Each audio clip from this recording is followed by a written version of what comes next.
إن الحمد لله نحمده ونستعينه ونستغفره ونعوذ بالله من شرور أنفسنا ومن سيئات أعمالنا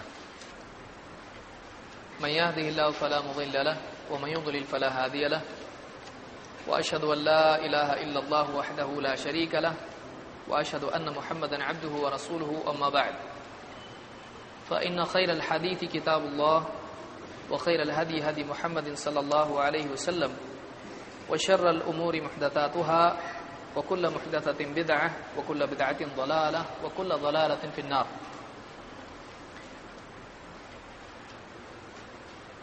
پچھلے درس میں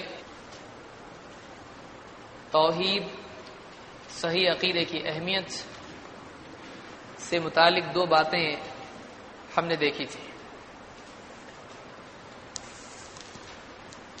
کہ ایک ایمان کو شرک کی گندگی سے پاک کرنا واجب ہے، اور دو تمام رسولوں کی دعوت توحید کی دعوت تھی. اس میں ایمان کو شرک سے پاک کرنا ضروری ہے. اس کی کیا دلیل ہے؟ کون بتائے گا؟ قرآن کی کون سی آیت ہے جس میں اللہ تعالیٰ نے بتایا کہ ایک آدمی کے لیے ضروری ہے کہ وہ اپنے عقیدے کو شرک سے، اپنے ایمان کو شرک سے پاک کرے؟ کون سی آیت ہے؟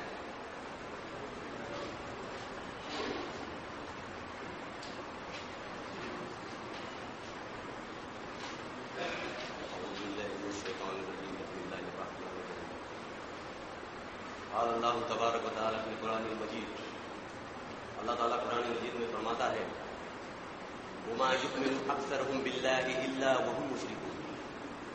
ان میں سے اکثر لوگ ایسے ہیں جو اللہ پر ایمان لانے کے باوجود بھی مشرک ہیں، یا یوں بھی کہہ سکتے ہیں کہ ان میں سے اکثر لوگ اللہ پر ایمان تو لاتے ہیں مگر پھر بھی شرک کیے جاتے ہیں. یہ وہ حقیقت ہے جو قرآن نے اسے واضح طور پر کئی جگہ بیان فرمایا. یہ مشرک یہ تو مانتے تھے اس زمانے کے، جب ان سے پوچھا جاتا کہ کہو کہ آسمان سے بارش کون برساتا ہے تو وہ کہتے بے شک اللہ. ان سے پوچھا جاتا تھا کہ زمین سے اناج کون پیدا کرتا ہے تو وہ کہتے تھے اللہ. اور وہ یہ بھی مانتے تھے کہ دنیا کا خالق و مالک و رازق صرف اللہ ہی، مگر اللہ کے ساتھ دوسروں کو بھی اللہ کی عبادت میں شریک ٹھہرا لیتے تھے. اور اکثر یہی لوگ مشرک کہلاتے تھے. یعنی ہر دور میں یہ لوگ توحید ربوبیت کو تو مانتے تھے لیکن توحید الوہیت کو ماننے سے انکار کرتے تھے یا مانتے نہیں تھے. اور آج کل جو زمانہ ہے، ہم مسلمانوں میں جو کئی لوگ میں جو جہالت اور گمراہی پھیلی ہے، مثلا آج کے قبر پرستوں کا شرک بھی یہی ہے کہ وہ قبروں میں مدفون بزرگوں کو صفات الوہیت کا حاصل سمجھ کر ان سے مدد مانگتے ہیں، ان کو پکارتے ہیں، انہیں حاجت روا سمجھتے ہیں، مشکل کشا کہتے ہیں، دستگیر کہتے ہیں، الگ الگ ناموں سے جو اللہ کی ربوبیت ہے، جو اللہ کی صفات ہے، انہی ناموں میں سے ان کو بھی وہ پکارتے ہیں. یعنی کہ یہ شرک کرتے ہیں. یہ اس طرح سے پکارنا بھی یہ شرک کہلاتا ہے. اور عبادت کے کئی طریقے بھی ان کے لیے وہ بجا لاتے تھے. اس سے نیک عمل تو برباد ہوتے ہی ہیں اور ساتھ ساتھ ایک بندہ جنت سے محروم کر دیا جاتا ہے اور جہنم کا ایندھن بنا دیا جاتا ہے. ایک دوسری آیت میں اللہ تعالیٰ فرماتا ہے الذین آمنوا ولم یلبسوا ایمانہم بظلم اولئک لہم الامن وہم مہتدون. جو لوگ ایمان لائے اور اپنے ایمان کو شرک سے گندا نہیں کیا، انہی کے لیے سلامتی ہے اور یہی لوگ ہدایت یافتہ ہے اور یہی لوگ راہ راست پر چل رہے ہیں.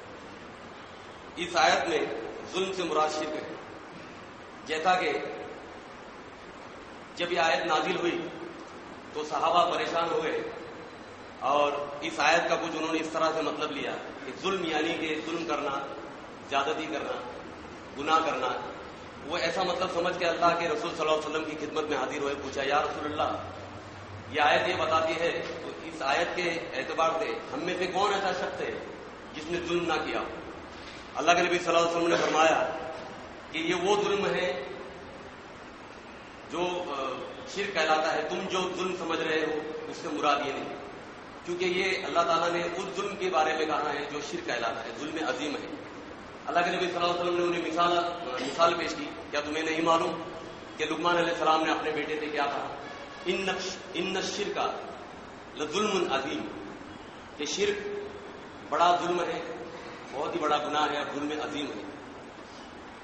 اور اللہ تعالیٰ ایک اور آیت میں فرماتا ہے کہ تمام نبیوں کو، اے محمد صلی اللہ علیہ وسلم، تمام نبیوں کو ہم نے تم سے پہلے جتنے بھی گزرے ہیں انہیں بھی تاکید کی ہے اور تم سے بھی کہتے ہیں لئن اشرکت لیحبطن عملک ولا تکونن من الخاسرین۔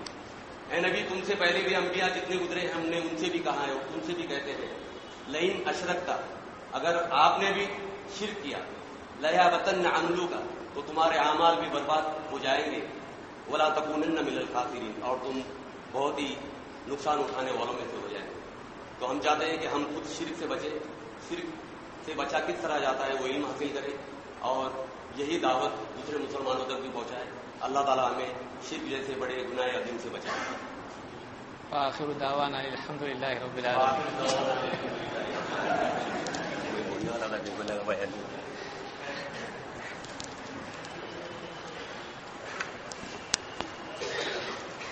میں امید کرتا ہوں کہ اگلی مرتبہ بغیر کاغذ کے ہوگا، یہ ہونا چاہیے۔ اللہ تعالی ہم سب کو آسانی پیدا فرمائے۔ اس میں سب تقریباً باتیں چونکہ تیاری تھی اس لیے برابر ایک چیز اس کو یاد رکھیں جو، اور وہ انشاءاللہ وہ بھی آگے صحیح ہو جائے گی، اللہ سے امید ہے۔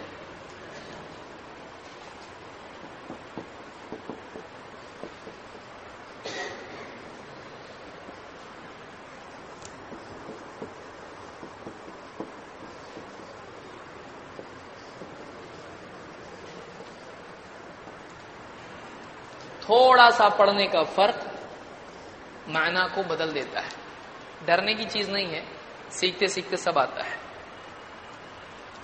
یہ ہے وَلَتَكُونَنَّ مِنَ الْخَاسِرِينَ، اور تھوڑا سا لام کو اگر آپ نے پھیلا دیا تو کیا بن جائے گا؟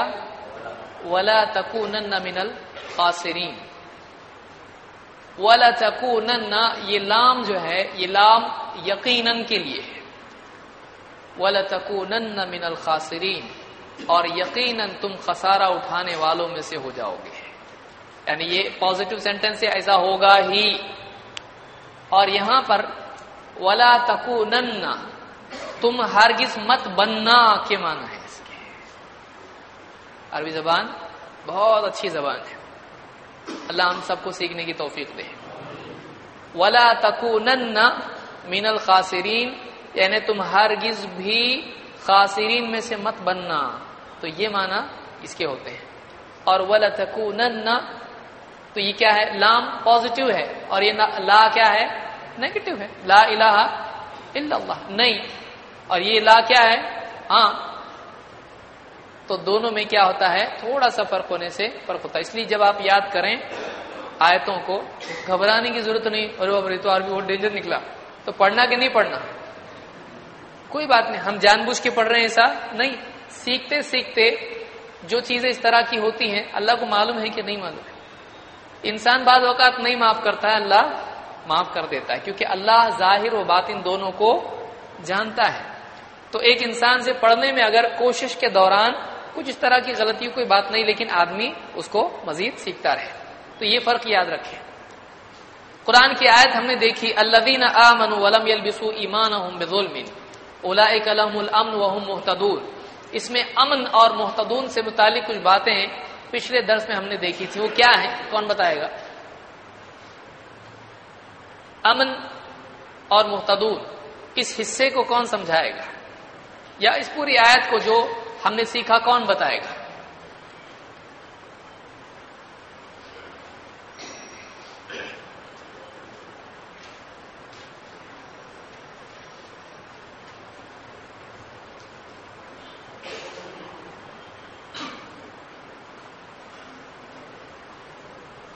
آئی کوئی نہ کوئی آئے؟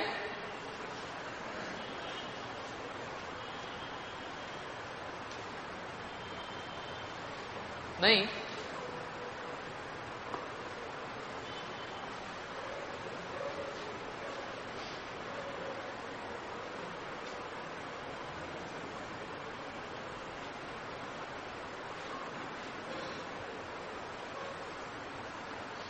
آ جاؤ، اس لیے پیچھے بیٹھنے والا ڈرے گا آدمی آئندہ. عالم میں اچھا آئی جان بچی، کیونکہ پچھلی مرتبہ میں نے کہا تھا اگر کوئی نہیں تو پھر میں بولوں گا. جی ہاں الذين آمنوا ولم يلبسوا إيمانهم أولئك لهم الأمن وهم مهتدون. اللہ تعالیٰ اس میں ایمان والوں کے متعلق بشارت سنا رہا ہے، خوشخبری دے رہا ہے کہ جو لوگ ایمان لائے اور اپنے ایمان میں ظلم کی آمیزش نہیں کی. ظلم سے مراد یہاں پر شرک ہے، اور آیت کی ہے ان الشرک لظلم عظیم، جبکہ علیہ السلام نے نہیں، لقمان السلام نے اپنے بیٹے کو نصیحت کی تھی. اس آیت کا خلاصہ جب اللہ کے رسول صلی اللہ علیہ وسلم سے معلوم کیا گیا، اللہ کے رسول صلی اللہ علیہ وسلم نے فرمایا کہ لقمان علیہ السلام نے جب اپنے بیٹے کو نصیحت کی تھی تو یہ کہا تھا یا بنیا لا تشرک باللہ، اے میرے بیٹے تو اللہ کی ذات میں کسی اور کو شریک مت کرنا. ان الشرک لظلم عظیم، شرک ہے ایک بہت ہی بڑا ظلم ہے، ظلم عظیم، بہت ہی بڑا ظلم.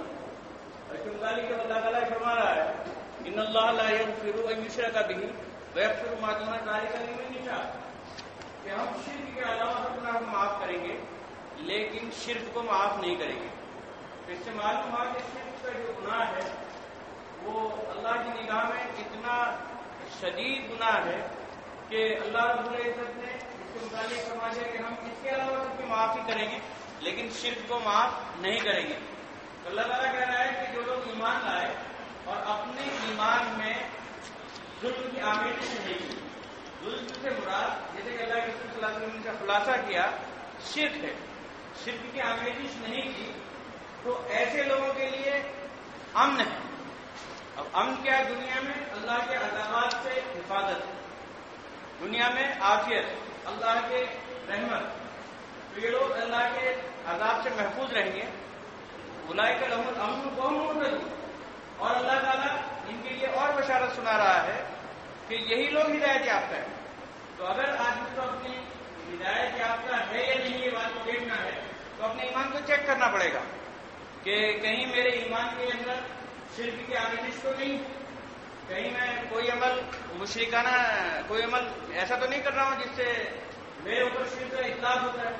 تو ہر وقت اپنے ایمان کے بارے میں آدمی کو چوکندہ رہنا پڑے گا. تو اس آیت کا میرے دماغ میں مختصر تھا تو یہی خلاصہ ہے، اور شیخ بتلائیں گے انشاءاللہ.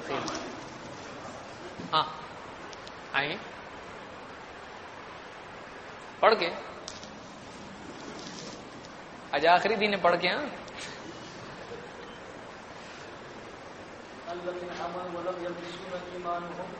یلبسو ایمان،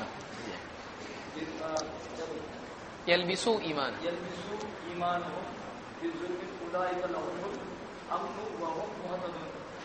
اس میں تو پتا ہے جیسا یہ مطلب ہم نے درس کے اندر پتا تھا شرک کے بارے میں پتا کہ پوچھے تھے دبی معنی کیا ہے. شرک کا جو دبی معنی ہے کسی کو حصہ دینا، کسی کو بھلے کم ہو یا زیادہ ہو اس کو شریک کرنا، اس کو شرک کہتے ہیں. باقی چیز تو جیسے پتا ہے تمہیں لیکن اس کو شرک کہتے ہیں. اور دوسرا پتا ہے کہ جو شرک کے اندر جو شریعت کے اندر جو ہوتا ہے وہ شرک اس کو کہتے ہیں کہ اللہ کی ربوبیت میں، اللہ کی الوہیت میں اور عبادت میں اور اسماء و صفات میں کسی کو شریک کرنا، جس کو جو ہے شریعت کے اعتبار سے تو شرک کہا جاتا ہے. اور ایک آیت عرب کے بارے میں نازل ہوئی ہے اور وہ لوگ اللہ کو مانتے تھے. معلوم ہوا کہ اللہ کو ماننے کے باوجود بھی انسان شرک کر سکتا ہے. اور جس سے بات ہے کہ اللہ کو ماننے سے نہیں شرک ہوتا ہے، کیونکہ آدمی اللہ کو نہیں مانے تو یہ تو کفر ہوگا کہ اللہ کے ذات کا انکار ہے. جب آدمی اللہ کو مانتا ہے اور پھر اللہ کے ذات میں، اللہ کے اسماء و صفات میں، اللہ کی ربوبیت میں، اللہ کی الوہیت میں کسی کو اس کا ساجی، اس کا ہمسر، اس کے برابر یا کسی بھی اعتبار سے اس حصے کے اندر کسی اور کو شریک کرتا ہے تو اس کو شرک ہے. تو کہا کہ جس نے اپنے ایمان کے اندر شرک کی آمیزش نہیں کی، ملاوٹ نہیں کی، یہی لوگ اصل میں جو ہے یہ سلامتی والے ہیں اور یہی ہدایت یافتہ ہے. ٹھیک، صفحہ نمبر 15 پر پچھلی آیت ہم نے دیکھی تھی. اللہ تعالیٰ فرماتا ہے وَمَا أَرْسَلْنَا مِن قَبْلِكَ مِن رَّسُولٍ إِلَّا نُوحِي إِلَيْهِ أَنَّهُ لَا إِلَٰهَ إِلَّا أَنَا فَاعْبُدُونِ، کہ اے نبی ہم نے آپ سے پہلے جو بھی رسول بھیجا تو اس کی طرف یہی وحی کی انہ لا الہ الا انا کہ میرے سوا کوئی عبادت کے لائق نہیں، فاعبدون تو تم میری ہی عبادت کرنا، انہ لا الہ الا انا فاعبدون۔ یہاں پر ایک سوال اور سمجھنے کی چیز، لا الہ الا اللہ، یہ جب کلمہ آدمی پڑھتا ہے، اس کو تفصیل سے ہم سمجھیں گے اگلے درس میں۔ لا الہ الا انا، اللہ نے کہا کہ میرے سوا کوئی عبادت کے لائق نہیں، اللہ کے سوا کوئی عبادت کے لائق نہیں، فاعبدون تو تم میری عبادت کرنا۔ یہاں پر فا جو ہے فاعبدون، تو جب ایسا ہے تو تم نے ایسا کرنا چاہیے، ایسی چیز کو کیا کہتے ہیں؟ شرط ہے، ایسا کرو گے تو ایسا ہوگا، اس کو کیا بولتے ہیں؟ شرط ہے۔ ایسا ہے تو ایسا کرنا پڑے گا، اس کو کیا بولتے ہیں؟ اینٹی شرط، ہاں کمپلسری، وہ تو ہے، دونوں صورتوں میں ہے۔ کیا شرط کمپلسری نہیں ہوتی ہے؟ شرط کمپلسری نہیں ہوتی ہے؟ ہوتی، اس کو کیا بولتے ہیں؟ اس کو بولتے ہیں تقاضا، تقاضا، یا عربی میں بولتے ہیں مقتضا۔ اب ایک اس کو تقاضا کو تھوڑا آسان الفاظ میں اگر بولنا چاہیں تو دیکھیے کیا ہے، لا الہ الا اللہ کے اقرار سے کیا چاہا جا رہا ہے؟ تو یہ کیا ہوا، یعنی جو آدمی لا الہ الا اللہ بولتا ہے تو اس بولنے کے بعد کیا کرنا پڑے گا؟ پورا کرنا پڑے گا تقاضا۔ وہ تقاضا کیا ہے؟ فاعبدون تو تم میری ہی عبادت کرنا۔ معلوم ہوا لا الہ الا اللہ سے چاہا جا رہا ہے کہ اس کا بولنے والا، پڑھنے والا، اقرار کرنے والا اللہ ہی کی عبادت کرے۔ ہمارے بعض بھائی دعوت دیتے ہیں، بولتے لا الہ الا اللہ سے یہ چاہا جا رہا ہے کہ ہمارے دل کا یہ یقین بنے کہ سب کچھ کرنے والی ذات ایک اللہ کی ہے، کسی سے کچھ نہیں ہوتا ہے، نفع نقصان کا مالک ایک اللہ ہے، زندگی موت رزق بیماری صحت سب دینے والا کون ہے؟ سب کچھ کرنے والی ذات کس کی ہے؟ صحیح ہے کہ غلط ہے؟ یہ بات صحیح ہے، یہ بات صحیح ہے، لیکن کیا لا الہ الا اللہ کا تقاضا صرف اتنا ہے؟ کیونکہ اس سے پہلی دو آیتیں ہم پڑھ چکے ہیں، ان میں کیا آیا؟ اللہ کو مانتے ہیں، اللہ کو مانتے ہیں، جیسا ہمارے بھائی نے بتایا اللہ کو رب مانتے ہیں، اللہ کو رب مانتے ہیں، بارش کون برساتا ہے، اناج کون اگاتا ہے، یہ وہ مانتے تھے کہ نہیں اللہ کرتا ہے، لیکن اس کے باوجود وہ کیا کرتے تھے؟ شرک کرتے تھے۔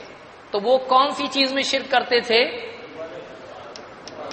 تو یہاں پر اللہ نے بتایا کہ اللہ کے سوا کوئی عبادت کے لائق نہیں ہے، تو تم میری ہی عبادت کرو، کسی اور کی نہیں، اور میری عبادت میں کسی کو شریک بھی مت کرو۔ معلوم لا الہ الا اللہ سے یہ چاہا جا رہا ہے کہ ہم اللہ کو اپنا معبود تسلیم کریں۔ دیکھیے نمبر ایک، اللہ کو معبود تسلیم کریں، ہمارا معبود کون ہے؟ نمبر دو، اللہ کی عبادت کریں۔ ہاں اللہ معبود ہے لیکن عبادت نہیں کروں گا، چلے گا؟ عمل کہا ہے، حکم دیا عبادت کرنے کا، تو اللہ کو معبود الہ تسلیم کریں اور اللہ کی عبادت کریں، اور تین، اللہ کے سوا کسی اور کو معبود تسلیم نہ کریں، اللہ کے سوا کسی اور کی عبادت نہ کریں۔ سمجھ میں آیا؟ لا الہ الا اللہ سے کیا چاہ؟ بنیاد میں گڑبڑ ہے، اگرچہ بات درست ہے۔ کوئی آدمی کہے کہ قل هو اللہ احد سے یہ چاہا جا رہا ہے کہ ہم محمد صلی اللہ علیہ وسلم کو آخری نبی مانیں، صحیح ہے؟ تو آخری نبی نہیں ماننا چاہیے؟ تو کیا آپ قادیانی ہیں کہ کیا؟ کوئی بھی آدمی، لوگ جو ہے گہرائی سے سوچ نہیں پاتے ہیں کہ دونوں باتیں اپنی جگہ درست ہیں، لیکن دونوں کو جوڑا جس ریلیشن میں ہے وہ ریلیشن کیا ہے؟ وہ غلط ہے. کہ لا قل هو اللہ احد سے چاہا جا رہا ہے کہ ایک بندہ یہ مانے کہ اللہ ایک ہی ہے، کیونکہ اس میں وہی بات ہے. ہاں محمد الرسول اللہ والذین معہ جو آیت ہے اس میں کیا ہے، کیا چاہا جا رہا ہے؟ ہم کس کو مانے؟ نبی اور رسول محمد صلی اللہ علیہ وسلم. تو جس آیت سے، جس حدیث سے جو بات سامنے آتی ہے اس کو مان لینا، یہ کیا ہوتا ہے؟ وہ تقاضا ہوتا ہے جو بات سامنے آ رہی ہے. تو لا الہ الا اللہ کا تقاضا یہاں پر خود کس نے بتایا؟ تو لا الہ الا اللہ سے کیا چاہا جا رہا ہے؟ نمبر ایک اللہ کو ہم معبود تسلیم کریں قلب میں. نمبر دو اللہ کی عبادت کریں. نمبر تین نہ کسی کو معبود مانے نہ کسی کی عبادت کریں. اگر ایک آدمی ہے جو کسی بت کی عبادت کرتا نہیں ہے لیکن اس کو معبود مانتا ہے، مشرک ہے کہ نہیں ہے؟ عبادت کرتا نہیں اس کی، وہ مانتا ہے. اور ایک مانتا نہیں معبود لیکن عبادت کرتا ہے اس کی، تو یہ بھی شرک ہے. ہاں یہ ہو سکتا ہے جہالت میں اگر کر رہا ہو تو اس کو سمجھایا جائے، سمجھانے کے بعد اگر رک جاتا ہے تو مشرک ہوگا نہیں. لیکن سمجھنے کے بعد پھر کرتا نہیں، بہت اچھا لگتا پھر کر رہا، تو پھر کیا ہو گیا؟ اب مشرک ہو گیا. تو جو یعنی یہاں پر ایک ہے معبود تسلیم کرنا، دوسرے معبود مان کر اس کی عبادت کرنا. تو لا الہ الا اللہ کا تقاضا کیا ہے؟ ہم اللہ کو معبود مانیں اور اللہ کی عبادت کریں، اللہ کی عبادت میں کسی کو شریک نہ کریں، نہ دل میں نہ عمل میں، نہ دل میں نہ عمل. سمجھ میں آیا؟ تو یہ اس طرح سے قرآن سے باتیں سامنے آتی کہ اس کا تقاضا کیا ہے، اس سے کیا چاہا جا رہا ہے. تو ہم کہتے بھائی یہ بلا شبہ بات صحیح ہے کہ اللہ ہی رزق دینے والا، زندگی موت سب کچھ کرنے والا اللہ ہے، یہ اپنی جگہ درست ہے. لیکن یہ عرب کے مشرکین مانتے تھے، تو اس پہ جھگڑا کیوں ہوا؟ جب وہ مانتے تھے، وہ اکیلا معبود اللہ کو نہیں مانتے تھے، وہ عبادت اللہ کی بھی کرتے تھے اور دوسروں کی بھی کرتے تھے. تو لا الہ الا اللہ سے کہا گیا عبادت کے لائق صرف اللہ ہے، دوسرے کی کرنا نہیں. تو اسے بتایا گیا کہ اللہ کے سوا کسی کی عبادت نہ کی جائے. پھر نہ بتوں کے آگے جھکا جائے، نہ پیڑ پتھر پودے کسی کے آگے جھکا جائے، نہ سورج چاند اور نہ قبریں، نہ تصویریں، نہ پری جن بھوت، کچھ نہیں. تو کسی کے آگے نہیں جھکا جائے. ساری عبادتیں کس کے لیے ہونی چاہیے؟ اللہ کے لیے. تو لا الہ الا اللہ کا تقاضا ہمارے سامنے آیا اور جو خود اللہ نے اس کو بیان کیا ہے. آگے بڑھتے ہیں. توحید کی فضیلت میں دو باتیں ہم نے دیکھی اہمیت میں. پچھلی دونوں باتیں کیا تھیں؟ توحید کی اہمیت سے متعلق تھی. ایک تو یہ کہ اگر ایمان ہو اور توحید نہ ہو تو آدمی بچے گا نہیں، پہلی بات. دوسری بات، اتنی امپورٹنٹ چیز ہے توحید کہ سارے نبیوں کو اللہ نے ایک ہی پیغام دے کے بھیجا شروعات کا. کیا تھا وہ؟ توحید. اب آگے ہم پڑھتے ہیں کہ کیا فضیلت ہے توحید کی.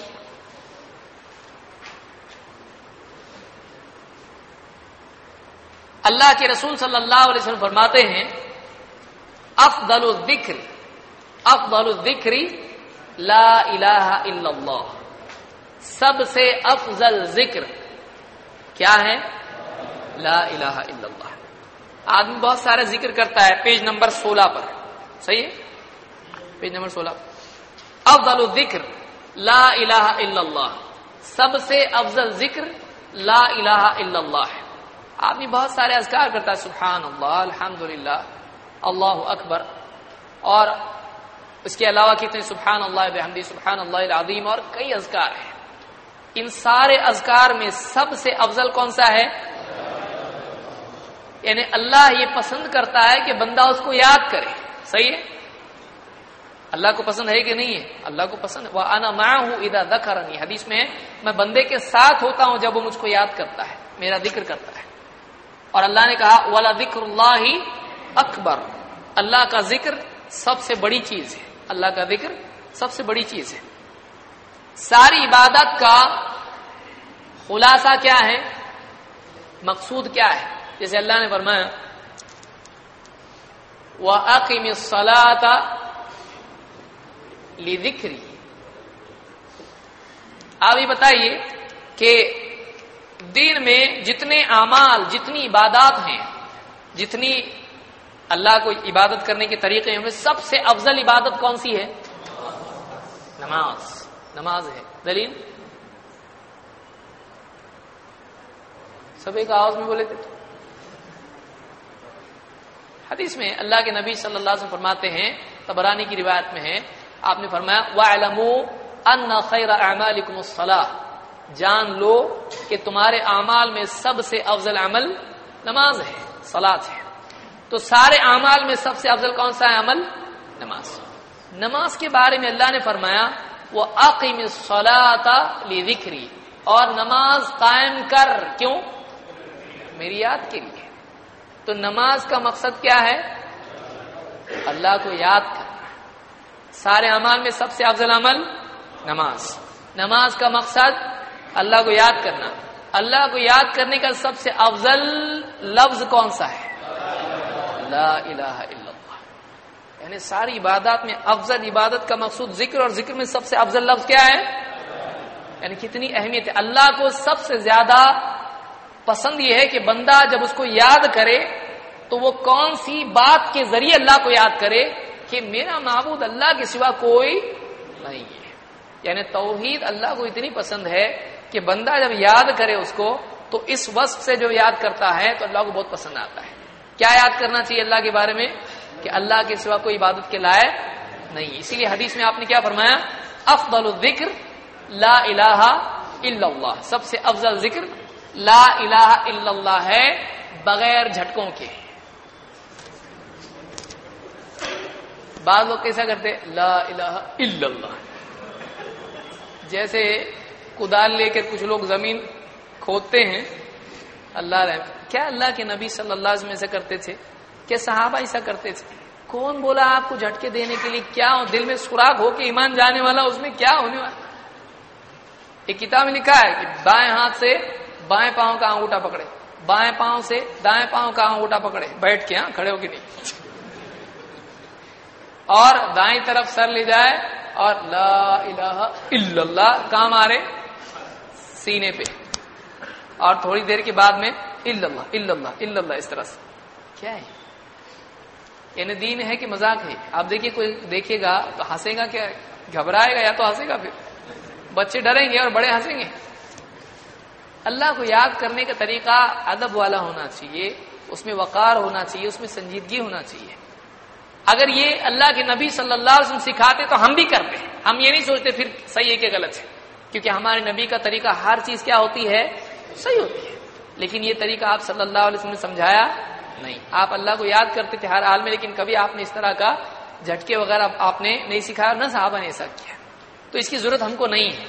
ہمارے لیے کلمات میں غور کرنا وہ کافی ہے، اس کے لیے زبردستی کے جھٹکے ضروری نہیں۔ گردن وغیرہ اگر اکڑ گئی مشکل ہو جائے گی۔ تو سب سے افضل ذکر کون سا ہے؟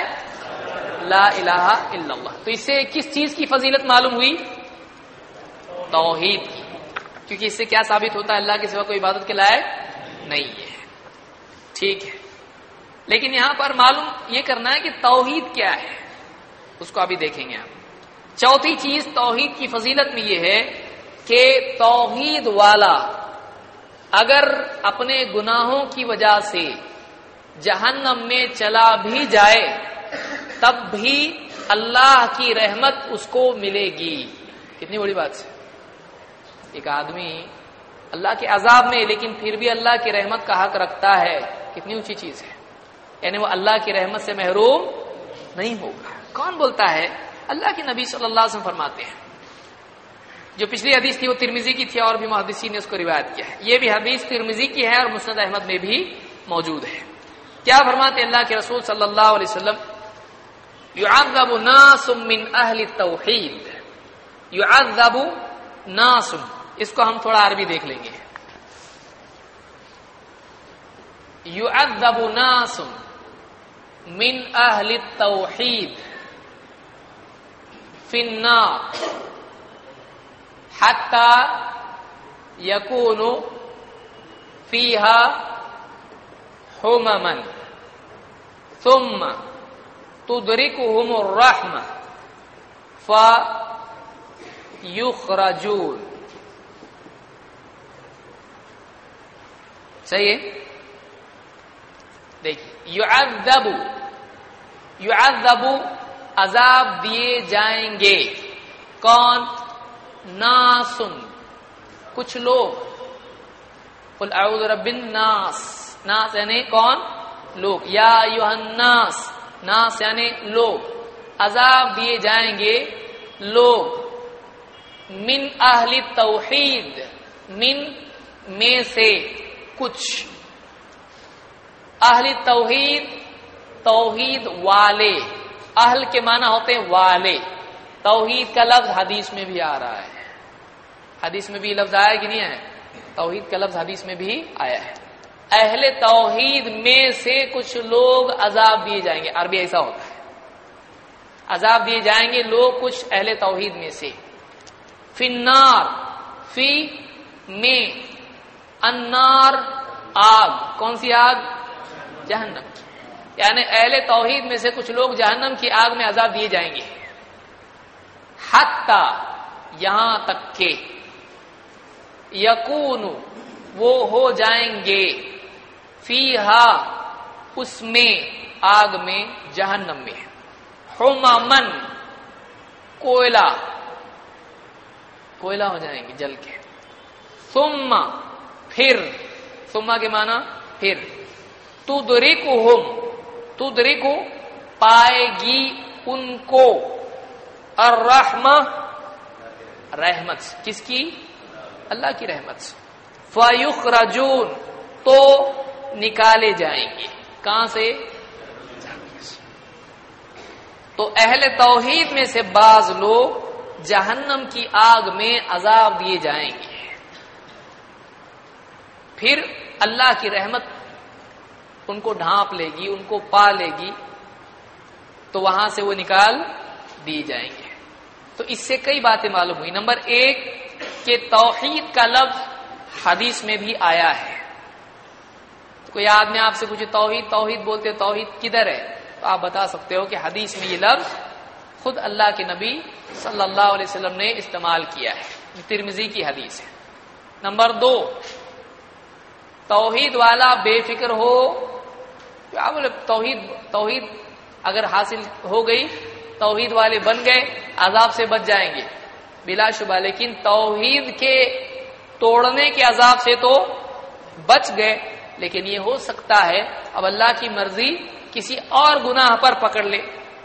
اللہ ہم سب کی حفاظت فرمائے کہ اللہ تعالیٰ شرک سے تو بچ گیا, اب اللہ تعالیٰ چاہے تو اس کو کسی اور گناہ پر عذاب دے اور چاہے تو معاف کرے. جیسے آج آپ نے آیت سنی تھی تھوڑی دیر پہلے کہ ان اللہ لا یغفر ان یشرک بہ ویغفر ما دون ذلک لمن یشاء.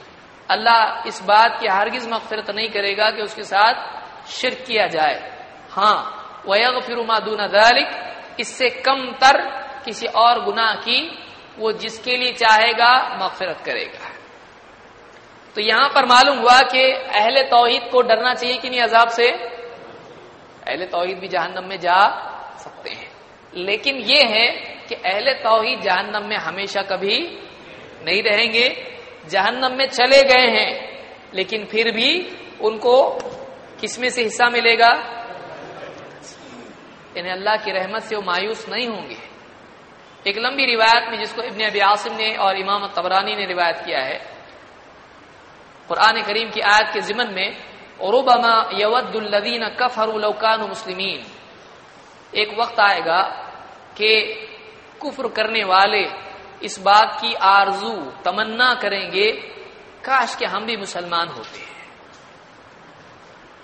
اس کے ضمن میں ایک حدیث نقل کی ہے, ابن کثیر نے بھی اس کو ذکر کیا ہے کہ لات اور عزا کے عبادت کرنے والے کچھ مسلمانوں سے کہیں گے جو جہنم میں ان کے ساتھ جہنم میں ہوں گے, وہ کہیں گے کہ تمہارے لا الہ الا اللہ نے تم کو کیا فائدہ پہنچایا, دیکھو ہم بھی جہنم میں تم بھی جہنم میں, ہم بھی جہنم میں آئے، شرک کرنے والے، کفر کرنے والے، اور تم بہت توحید کہتے تھے، لا الہ الا اللہ کا فائدہ ہے، اتنا اہم کلمہ ہے، بہت باتیں کرتے تھے، تم بھی جہنم میں آ گئے۔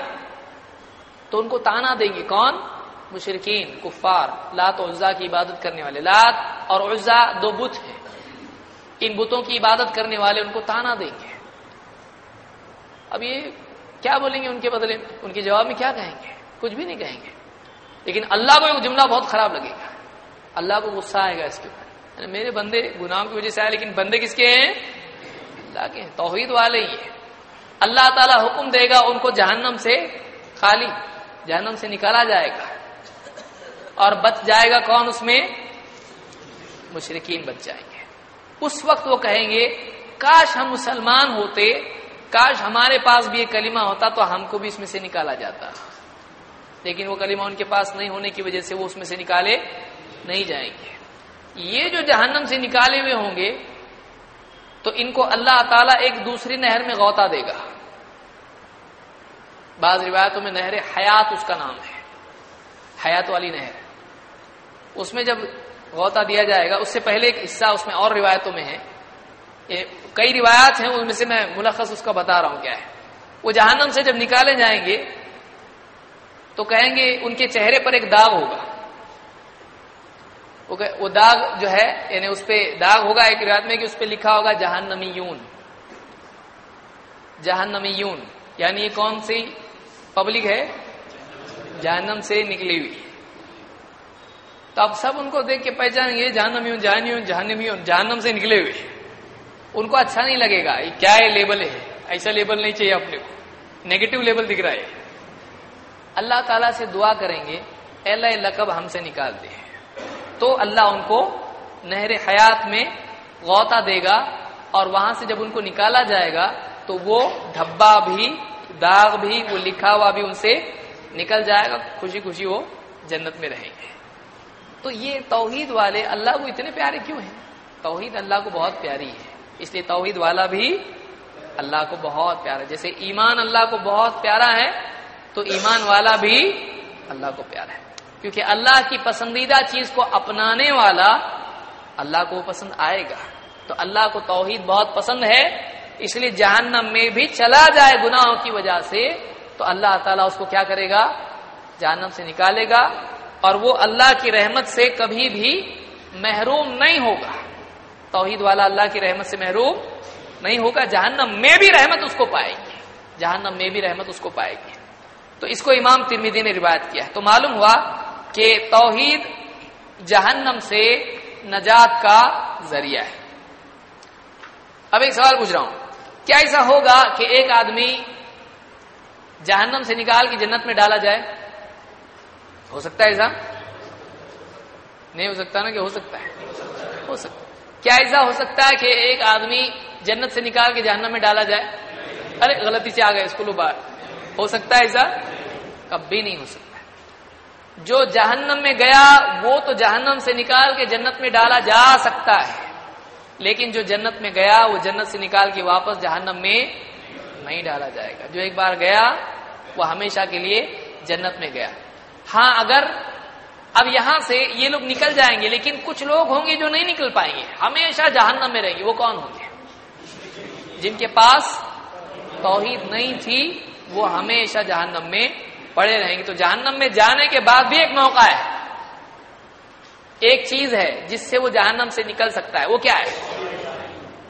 تو توحید کتنی اہم ہے کہ جہنم میں جا کے بھی باہر آنے کا ذریعہ بنتا ہے، وہ کیا ہے؟ توحید۔ تو یہ چوتھی چیز ہم نے دیکھی۔ اور دیکھیے آئیے، یہ بھی ممکن ہے، اب یہ تو ایک صورت ہم نے دیکھی کہ ایک آدمی جہنم میں گیا اور نکالا گیا۔ کبھی ایسا بھی ہو سکتا ہے کسی بندے کو اللہ جانے بھی نہیں دے، اللہ کی مرضی، اللہ کو کوئی پوچھ سکتا ہے ایسا کیوں؟ ہماری مصیبت یہ ہے کہ اللہ کسی کو کچھ دے تو ہم بولتے اللہ ایسا کیوں دیا اس کو، یعنی ہمارا اس پہ قبضہ ہے، اللہ کی رحمت پہ قبضہ کیا ہم لوگوں نے۔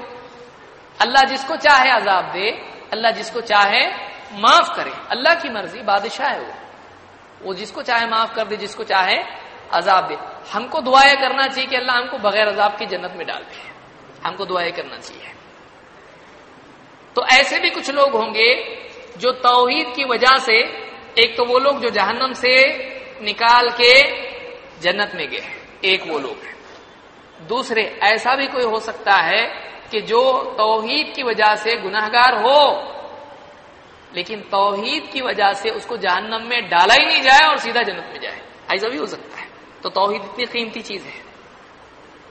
دیکھیے ایک حدیث میں جس کو امام احمد، ترمذی، حاکم اور بیہقی نے روایت کیا ہے، اور اسی طرح سے ابن حبان نے بھی روایت کیا ہے، اللہ کے رسول صلی اللہ علیہ وسلم فرماتے ہیں ان اللہ سیخلص رجلا من امتی علی رؤوس الخلائق یوم القیامہ.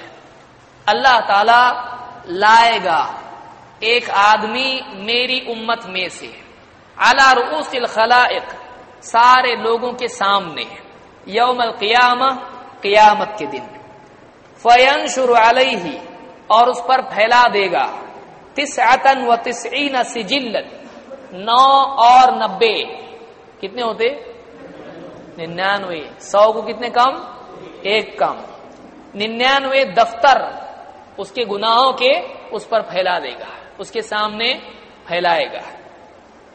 کل سجل مثل مد البصر، اس میں سے ہر دفتر، ہر ریکارڈ بک، ہر اکاؤنٹ بک جو بھی دفتر ہوگا گناہوں کا، اس میں سے ہر دفتر کیا ہوگا، مثل مد البصر، مد البصر نگاہ کے دور تک جانے تک. ہر دفتر کتنا بڑا ہوگا، جہاں تک اس کی نگاہ جاتی ہے اس کو پورے گناہ لکھے ہوئے دکھیں گے. کتنے گناہ، کیسا ڈینجر آدمی ہے. ثم یقول، پھر اس سے کہے گا اتنکر من ھذا شیئا، کیا اس میں سے کسی چیز کا تو انکار کرتا ہے. فیقول اظلمک کتبتی الحافظون، کیا تجھ پر لکھنے والے، حفاظت کرنے والوں نے کچھ ظلم تو نہیں کیا.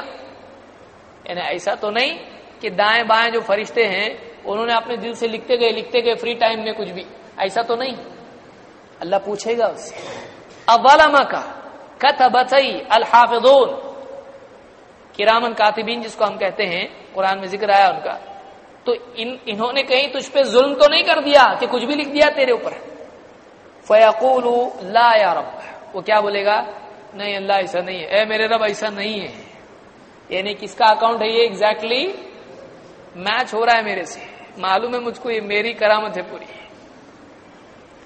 فیقول لا یا رب، فیقول افلک عذر او حسنہ، اللہ اس سے پوچھے گا ٹھیک ہے کیا تیرے پاس کوئی ایکسکیوز ہے. نہیں دیر سے ایسا ہو گیا تھا اس لیے ایسا ہو گیا، جس دنیا میں بہانے بناتا ہے آدمی کسی بھی چیز کے لیے، تو تیرے پاس کوئی عذر ہے، کوئی ایکسکیوز ہے تیرے پاس، یا تیرے پاس کوئی نیکی، صحیح نیکی ہے تیرے پاس کوئی.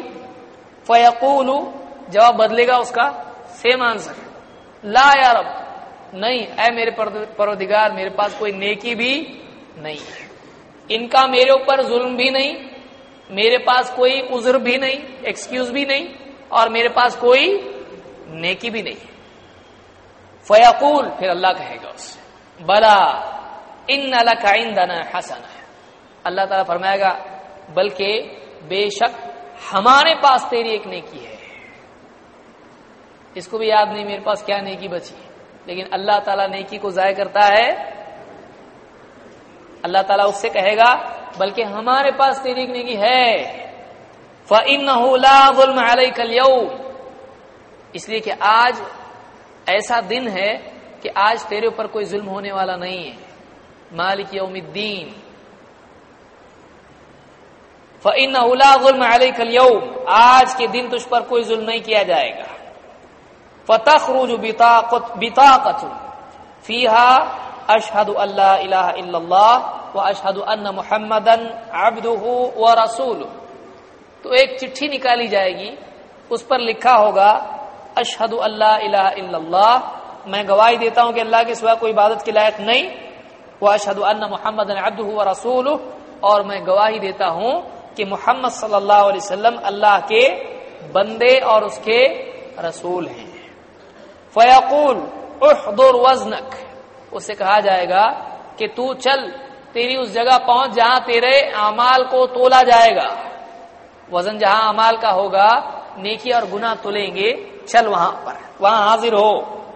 فیقول، اب دیکھیے کیا بول رہا ہے، وہ کہے گا فیقول یا رب ما هذه البطاقة ما هذه السجلات، وہ کہے گا اللہ اے میرے رب یہ ایک چٹھی اتنے بڑے بڑے دفتروں کے مقابلے میں کیا کرے گی، یعنی اس کو خود یقین ہے کہ میں گیا کام سے، میرے بچنے کا کوئی چانس نہیں ہے، بچنے کا کوئی موقع نہیں ہے۔ وہ کہے گا اللہ ایک چٹھی سے کیا ہونے والا ہے، اتنے بڑے بڑے اکاؤنٹ بک میرے پڑے ہو وہاں پہ گناہوں کے، یہ ایک نیکی میں کیا کام آئیں گے۔ اسے کہا جائے گا فقال انک لا تظلم، اللہ تعالیٰ کہے گا نہیں تیرے اوپر ظلم نہیں کیا جا سکتا، یعنی تیرے بہت گناہ ہیں، تو اس کا مطلب یہ تھوڑی ہے کہ تیری نیکی ہم برباد کرتے ہیں، گناہ اپنی جگہ نیکی اپنی جگہ۔ دنیا میں کیا ہوتا ہے، ایک آدمی کسی کی بہت ساری غلطیاں ہوں، ایک بھلائی، الٹا بہت بھلائیاں ہوں، ایک غلطی کی وجہ سے ساری بھلائیاں، سال بھر شوہر بیوی پہ احسان کرتے رہے، ایک دن بیچاری کا کچھ آئس کریم لے کے نہیں آیا، ہمیشہ ایسے ہی کرتے ہیں۔ عید کو اگر کپڑے نہیں لایا ہے کہ زندگی بھر میری تو قسمت ہی بگڑ گئی، کھا پی کے موٹی ہو گئی ہے۔ کوئی کسی کا دوست ہے، کوئی کسی کا رشتہ دار ہے، ہمیشہ عزت کرتا ہے، کبھی کسی کے بیٹے کی شادی میں اس کے سر کے بال کھڑے ہو گئے تھے، حالت خراب ہو گئی تھی ایک دم، کسی کو نہیں پوچھا، ایسا ہی ہے، دھیان نہیں دیتا میرے اوپر۔ تو مخلوق ساری بھلائیاں ایک غلطی کی بنیاد پر کیا کر دیتی ہے، اکارت کر دیتی، سب بھول جاتی ہے، ایک غلطی کافی ہو جاتی ساری بھلائیوں کے برباد کرنے، سارے احسانات، ساری اچھائیاں، سارے ایک عیب کی وجہ سے ساری اچھائیاں کیا ہو جاتی، سب پہ پانی۔ اللہ کے ایسا نہیں ہے، برائی اپنی جگہ، بھلائی اپنی جگہ۔ تو اس سے کہا جائے گا انک لا تظلم، تیرے پر ظلم نہیں کیا جا سکتا ہے۔ قال فتوضع السجلات في كفة والبطاقة في كفة، سارے گناہوں کے دفتر ایک پرڑے میں رکھے جائیں گے، اور وہ ایک بطاقہ، ایک کاغذ کا پرزہ دوسرے پرڑے میں رکھا جائے گا ترازو کے۔ فطاشت السجلات وثقلت البطاقة، تو وہ جو گناہوں کے دفتر ہوں گے وہ ہوا میں اڑنے لگیں گے، اور وہ جو ایک کلمہ جس پر لکھا ہوا ہوگا، وہ جو پرزہ ہوگا وہ وزن سے بھاری ہو جائے گا۔ اللہ کے نبی صلی اللہ علیہ وسلم فرماتے ہیں فلا يثقل مع اسم اللہ شیء، اللہ کے نام کے ساتھ کوئی چیز بھاری نہیں ہو سکتی ہے، اللہ کے نام کے مقابلے میں کوئی چیز زیادہ وزنی نہیں ہو سکتی ہے۔ اس کو امام احمد، ترمذی، حاکم اور بیہقی نے شعب الایمان، اور امام ابن حبان نے اپنی الصحیح میں اس کو روایت کیا ہے۔ تو یہاں پر ایک بات یہ معلوم ہوئی کہ کوئی بندہ ایسا بھی ہوگا۔ اب یہاں پہ ایک تھوڑا سا پرابلم پیدا ہو رہا ہے۔ کیا پرابلم ہے؟ کسی کو لگ رہا ہے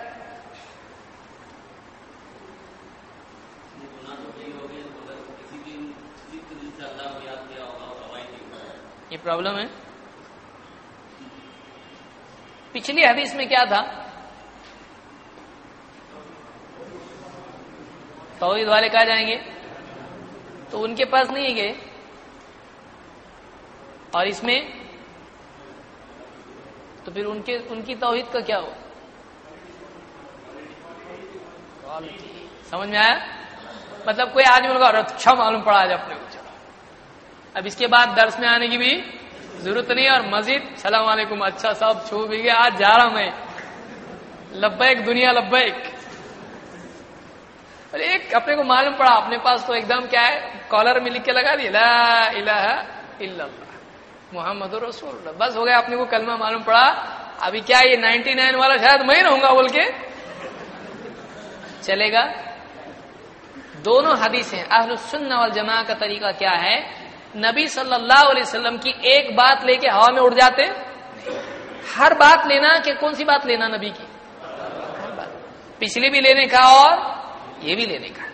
پچھلی سے معلوم ہوا کہ کچھ لوگ جہنم میں جائیں گے لا الہ الا اللہ کے بعد بھی، اور اس سے معلوم ہوا کہ کوئی ایسا بھی ہو سکتا ہے اللہ اس کو جہنم میں ڈالے بغیر جنت میں ڈالے۔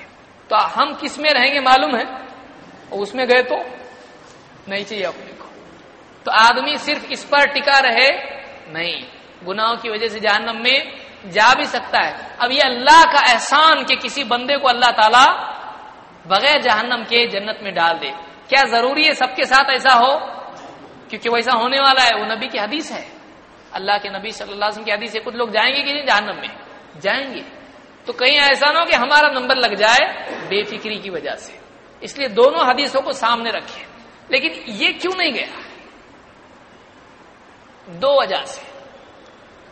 ایک, اللہ کی مرضی, اللہ جس کو چاہے جو معاملہ کرے. وَيَغْفِرُ مَا دُونَ ذَلِكَ لِمَن يَشَاءُ, اللہ کی مرضی, اللہ جس کو چاہے شرک سے کم گناہ معاف کر دے.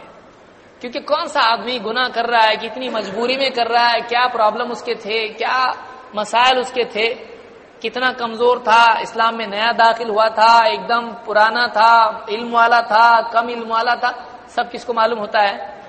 تو کون معافی کے لائق ہے اللہ کو معلوم ہوتا ہے. ایک وجہ تو یہ کہ اللہ اپنے علم میں جانتا ہے کس کو معاف کرنا چاہیے. دو, اس کا وزن اتنا کیوں ہو گیا؟ ایک بات یہ معلوم ہوئی کہ لا الہ الا اللہ کی گنتی زیادہ امپورٹنٹ ہے یا وزن, اور باقی اعمال کی گنتی. تو ایسا پوچھے تو ایسا بولنے کا, قیامت کے دن اعمال گنے جائیں گے یا تولے جائیں گے؟ اچھا, یہ ایک عجیب بات معلوم. کیا ایسا ہو سکتا ہے کسی آدمی کی 100 نمازوں پر کسی ایک دوسرے آدمی کی ایک نماز بھاری ہو جائے؟ 100 بڑا کہ ایک بڑا؟ آپ لوگوں کو گنتی بھی نہیں آتی. کیا 100 ایک پر بھاری ہو سکتا ہے؟ ہو سکتا ہے. اور کیا ایک 100 پر بھاری ہو سکتا ہے؟ کیوں ایسا ہوگا؟ وزن کی وجہ سے. اعمال میں وزن کیسے پیدا ہوتا ہے؟ خالی اخلاص سے. اخلاص اور علماء نے کہا اس آدمی کے پاس کچھ نہیں تھا, بہت پاپی تھا, اس نے آخری وقت میں اتنے اخلاص سے کہا اشہد ان لا الہ الا اللہ واشہد ان محمدن عبدہ ورسولہ, کہ وہ گناہ اس نے توبہ کیا ہے. کہ ایک سوال ہی پیدا ہو سکتا ہے توبہ کیا ہو کر کے ایسا ہوا ہو, آخری وقت میں اس نے توبہ کر لیا. کیا ہے ممکن نہیں ہے؟ ہو سکتا ہے نا, ہو سکتا ہے کہ نہیں؟ ہو سکتا ہے. تو توبہ کرنے کے بعد بھی اللہ تعالیٰ گناہوں کو تولے گا نا.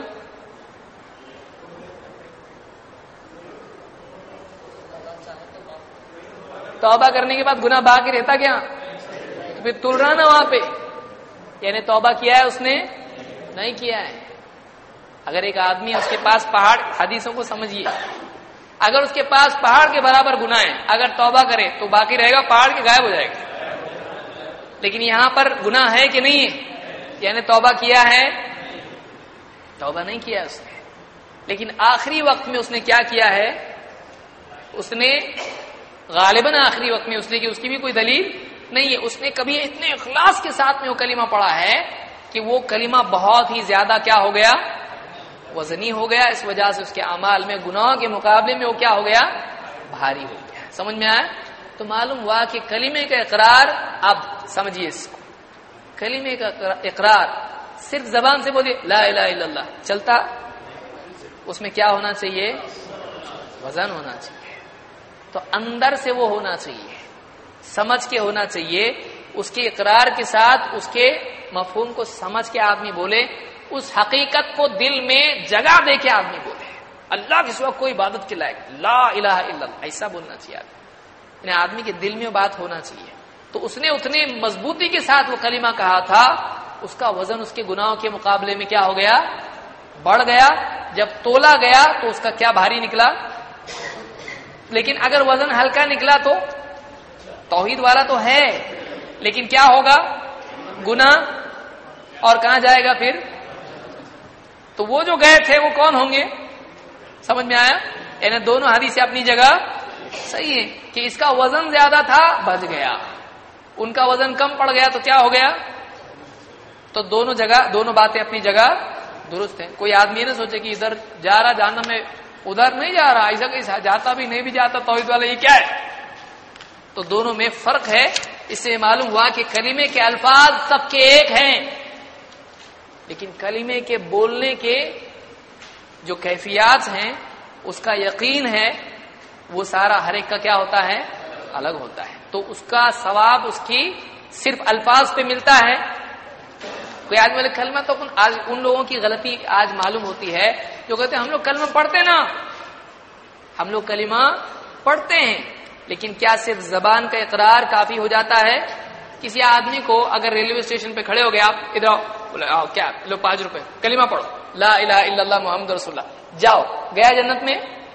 اس کو معلوم بھی نہیں، اس نے بول دیا 5 روپے مل گئے. کیا صرف زبان سے بولنے سے جنت میں جائے گا؟ واقعی اندر سے وہ چیز نکلنا چاہیے، اندر ہونا چاہیے وہ چیز. تو اس سے ان لوگوں کی غلطی معلوم ہوتی ہے جو صرف کلمے کے اقرار کو اپنے لیے کافی سمجھتے ہیں. بولتے ہیں ہم کلمہ پڑھتے ہیں نا، تم کیوں بولتے ہیں ہم شرک کر رہے ہیں؟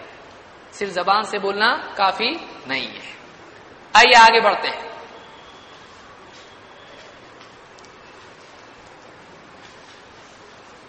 تو اس سے ہم نے ایک بات یہ سیکھی کہ توحید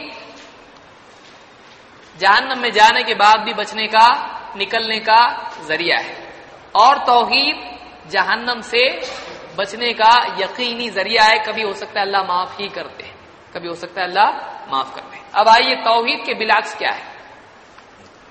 اس سے پہلے کہ ہم آگے جائیں، اس کو ہم اگلی حصے کے لیے ڈال دیتے ہیں. ایک اور چیز اس میں سمجھیں گے، اس لیے کہ بار بار یہ لفظ آپ سن رہے ہیں لیکن آپ کو معلوم نہیں یہ لفظ کیا ہے.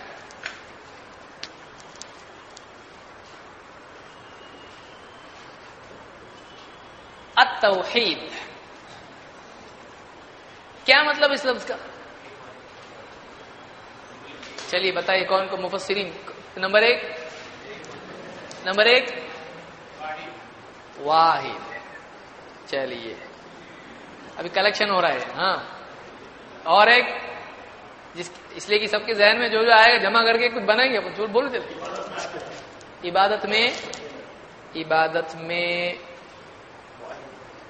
اکیلا کے واحد، دو قول اس میں، اکیلا اور اونلی. تو انگلش میں آ رہا فقط، بہت بھاری لفظ آ رہے ہیں. اور توحید کے معنی کیا ہے؟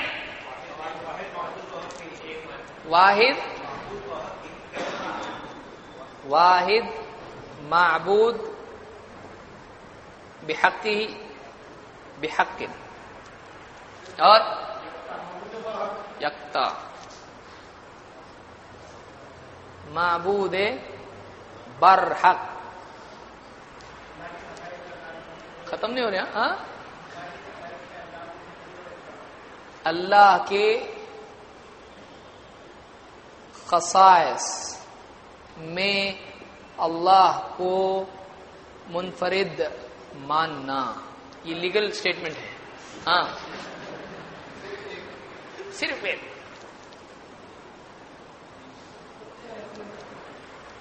ہے کوئی فارم بھرنے والا بھی؟ پختہ یقین.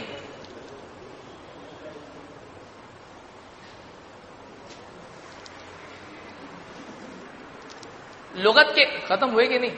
ہو گئی. لغت کے اعتبار سے توحید کا لفظ پہلے دیکھیں گے ڈکشنری میں آ رہا کہاں سے. عربی زبان میں ہے وحدہ، یوحد، توحیدن. یہ لفظ ایسا بنتا ہے. وحدہ، یوحد، توحیدن، یہ 3 لفظ ہیں. اس پہ سے یہ لفظ ملتا ہے کیا؟ توحید. توحید کے معنی ڈکشنری میں ہے ایک کرنا،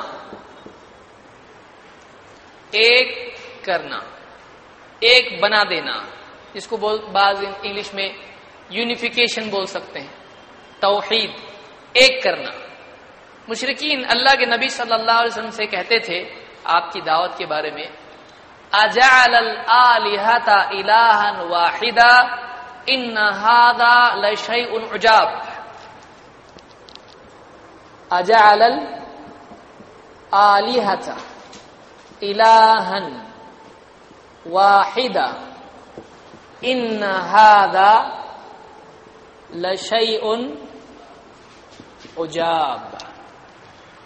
کیا اجعل، کیا اس نے بنا دیا الآلہہ سارے معبودوں کو الہن واحدن ایک معبود، اس نے سارے معبودوں کا ایک معبود بنا دیا.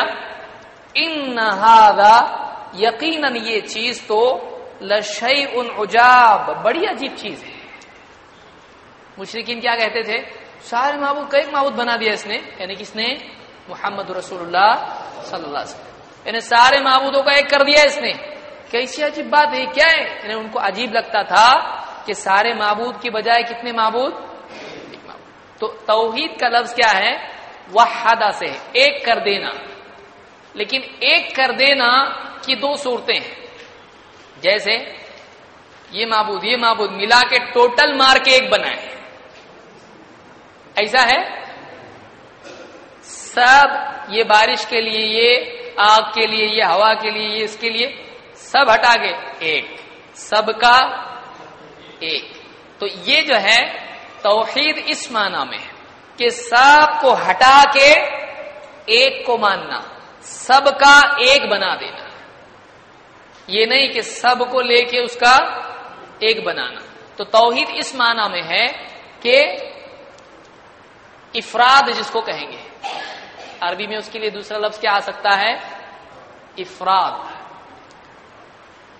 فرد سے لفظ بنا ہے، تفردہ بھی اس میں آتا ہے لفظ. تو افراد کرنا یعنی اکیلا ماننا اللہ کو، کیا؟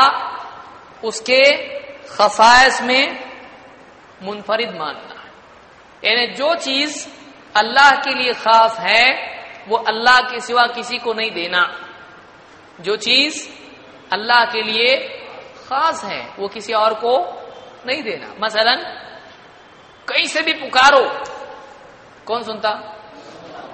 اب اگر کسی اور کے بارے میں مانے تو کیا کیا اس نے؟ اللہ کے لیے خاص رکھا ہے اس کو، اللہ کے ساتھ کسی اور کو بھی اس نے کیا کیا؟ اس میں شریک کیا سننے کی صفت میں.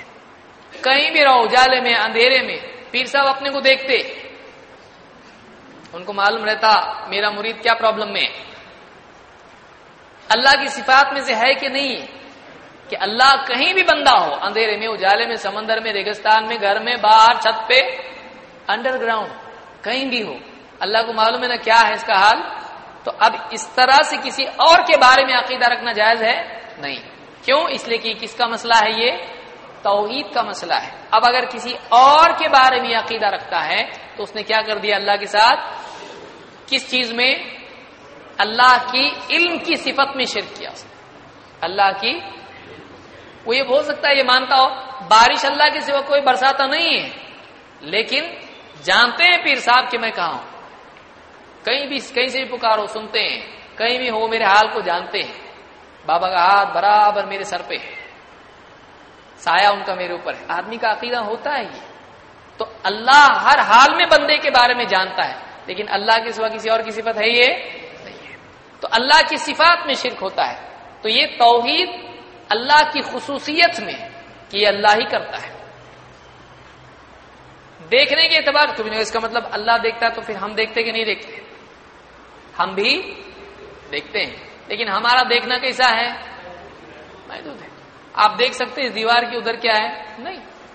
آپ دیکھ سکتے آپ کی پیٹھ پہ کیا دھبا لگا ہوا ہے؟ آپ کو پیچھے والا بتاتا. آپ نہیں دیکھ سکتے. آپ سن سکتے ہیں گھر پہ آپ کے بارے میں کیا کیا پلاننگ ہو رہی معلوم؟ کیسا آپ کو بیوقوف بنا کے کپڑے خریدوانے ہیں نہیں معلوم. کئی چیزیں ہیں تو ایک آدمی کو نہیں معلوم آدمی کو. آدمی ہر چیز سن سکتا ہے؟ نہیں. ہر چیز دیکھ سکتا ہے؟ نہیں. اللہ تعالیٰ ہر چیز سنتا ہے، ہر چیز دیکھتا ہے. اللہ کی خصوصیت ہے. تو توحید یہ ہے کہ جو چیز اللہ کے ساتھ خاص ہے اس میں اللہ کو اکیلا ماننا، اللہ جیسا اس چیز میں کسی کو نہیں ماننا. نمبر 2، اللہ کی عبادت میں کسی کو شریک نہیں کرنا. اللہ کی عبادت میں کسی کو شریک نہیں کرنا. اس میں 3 چیزیں قرآن و سنت میں غور کر کے علماء نے ذکر کی ہے. ایک توحید ربوبیت، یہ آگے آئے گا. توحید الوہیت، 3 توحید اسماء و صفات. تھوڑا مشکل شروع میں لگتا ہے، سائیکل چلانا بھی شروع میں کیا ہوتا ہے؟ مشکل ہوتا ہے، لیکن چلاتے چلاتے پھر ہاتھ چھوڑ کے چلانے لگتا ہے. یہاں ہاتھ چھوڑ کے چلانا نہیں ہے. توحید ربوبیت، رب ماننے میں توحید. الوہیت، الوہیت الہ یاد رہے گا آپ کو، الہ معبود، اللہ کو معبود ماننا، اکیلے اللہ کو معبود ماننا. اور اسماء نام، اسم شریف کیا ہے آپ کا؟ اسماء نام. اور صفات، صفت کوالٹی، ایٹریبیوٹ، وصف، اس کی کیسا کا جواب. تو اللہ کے بارے میں، اللہ کے اسماء و صفات میں کیا کرنا؟ توحید اختیار کرنا. تو اللہ ہی رب ہے، سب کچھ عطا کرنے والا، کائنات میں جو بھی ہوتا ہے سب کرنے والا کون ہے؟ اور اللہ کی جو صفات ہیں وہ اللہ ان میں اکیلا ہے، اس جیسا کوئی نہیں. اور نمبر 3، اللہ تعالی کی عبادت، جو بھی بندہ عمل کرتا ہے، سجدہ کرنا، رکوع کرنا، قربانی کرنا، دعا کرنا وغیرہ وغیرہ، یہ جو بھی عمل ہیں یہ کس کے لیے ہونا چاہیے؟ صرف اور صرف، کیونکہ یہ کیا ہے؟ عبادت ہے. اور عبادت کس کی ہونی چاہیے؟ اس کو تفصیل سے ہم آگے سمجھیں گے دلیل کی روشنی میں. لیکن توحید یہ ہے، اس کو توحید کہتے ہیں کہ توحید کا لفظ بنا ہے ایک کرنے سے، ایک کرنا. لیکن ایک کرنا کا مطلب کیا ہے؟ سب کو چھوڑ کے. کیونکہ اللہ کے نبی صلی اللہ علیہ وسلم لات اور عزا کو مانتے تھے نہیں، آپ نے سب کا انکار کیا. کوئی معبود نہیں ہے، کوئی عبادت کے لائق نہیں ہے، صرف اور صرف کون ہے؟ اللہ. اجعل الآلہۃ الہا واحدا، کیا اس نے سارے معبودوں کا ایک ہی معبود کر دیا؟ ان ھذا لشیء عجاب، بڑی عجیب چیز ہے. تو ان کو کیا لگتا تھا؟ یہ چیز کیسی ہے؟ عجیب ہے. اللہ کو مانتے تھے لیکن یہ مانتے تھے کہ اللہ کے ساتھ بھی اور کیا ہیں؟ معبود ہیں. اللہ کے ساتھ بھی اور معبود ہیں. تو یہ اسلام میں ہے ایک ہی معبود ہے، اور کون ہے وہ؟ اللہ ہے. تو یہ توحید کے بارے میں ہم نے سمجھا. اگلے درس میں ہم شرک کی برائیوں کے تعلق سے کچھ باتیں تفصیلی طور پر دیکھیں گے، اور اس کے بعد پھر اس کا اگلا موضوع ہم شروع کریں گے انشاءاللہ. سبحان اللہ بحمدہ، سبحانک اللہم وبحمدک، اشہد ان لا الہ الا انت